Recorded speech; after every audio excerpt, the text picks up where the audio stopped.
প্রীতি match খেলার জন্য ইউরোপের 7টি দেশকে প্রস্তাব দিয়েছিল বাংলাদেশ ফুটবল ফেডারেশন বাফুফে।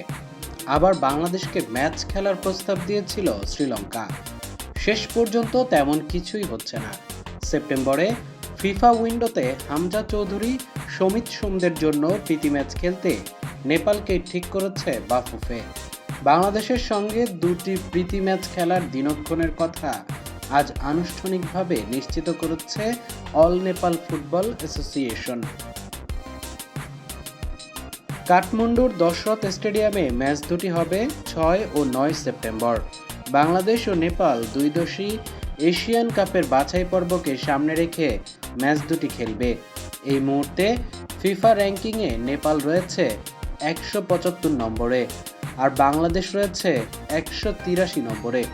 এখন পর্যন্ত নেপালের সঙ্গে বাংলাদেশ খেলেছে সর্বমোট 28টি ম্যাচ, যার মধ্যে 14 জয়ের বিপরীতে বাংলাদেশের হার রয়েছে 9টিতে।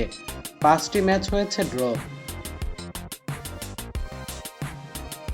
এশিয়ান কাপ বাছাইয়ের বাংলাদেশের তৃতীয় ম্যাচ আগামী অক্টোবরে। 9 অক্টোবর হংকংকে ঢাকায় আতিথেয়তা দেবে বাংলাদেশ।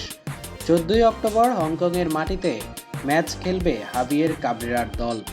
সেই দুই ম্যাচের আগে নেপালের সঙ্গে প্রীতি ম্যাচ খেলেই প্রস্তুতি সারবেন হামজা সমিতরা। বাছাইয়ের প্রথম ম্যাচে ভারতের সঙ্গে ড্র আর 10 জুন দ্বিতীয় ম্যাচে ঘরের মাঠে সিঙ্গাপুরের কাছে হারায় বাকি থাকা প্রতিটি ম্যাচই এখন বাংলাদেশের জন্য অলিখিত ফাইনাল। এশিয়ান কাপ বাছাইয়ে সি গ্রুপে বাংলাদেশের অবস্থান। 2 ম্যাচে 1 পয়েন্ট নিয়ে 3 নম্বরে অবস্থান করছে তারা। সমান ম্যাচে 4 পয়েন্ট করে নিয়ে শীর্ষ দুটি স্থানে সিঙ্গাপুর ও হংকং। 4 দলের গ্রুপে সবার শেষে ভারত, যদিও পয়েন্ট বাংলাদেশের সমান একই।